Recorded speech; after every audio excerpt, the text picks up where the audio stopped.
નમસ્કાર ખેડૂત મિત્રો, આજે આપણે ultra high density mango plantation આવેલા છે, જેમાં આપણે એક લાઈન સોનપરીની બી વાવી હતી. તો આજે આપણે એમાં સોનપરીમાં જોઈ લઈશું. આમ તો આ વખતે આપણે પ્રોડક્શન નથી લેવાના, બટ જે થોડાક ફ્લાવરિંગ આવેલા છે તે થોડાક આપણે સેમ્પલમાં રાખશું. આમ જોવા જઈએ તો 2 વર્ષના પ્લાન્ટેશનમાં આમ નોર્મલી લેવાનું નહીં, એ આવતા વર્ષથી જ આપણે લઈશું પ્રોડક્શન. બટ આપણે આ મોર આવેલ છે તમને બતાવી શકીએ. મોર આવી ગયા છે, એની અંદર ઘણા બધા છે. તો આ વખતે આપણે સેમ્પલમાં થોડુંક રાખશું. આ સોનપરી છે, આ ફ્લાવરિંગ એમાં સ્ટાર્ટ થઈ ગયું છે અને આ પ્લાન્ટની હાઇટ બી બહુ સારી છે. આમ જોઈ શકો તમે 2 વર્ષની અંદર એનો ગ્રોથ ખૂબ સારો છે.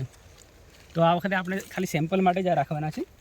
આમ પૂરેપૂરી વાડીમાં આપણે પ્રોડક્શન નથી લેવાનું, ખાલી જે બી 4-5 સિલેક્ટિવ ઝાડ હશે એમાં જ પ્રોડક્શન લેશું.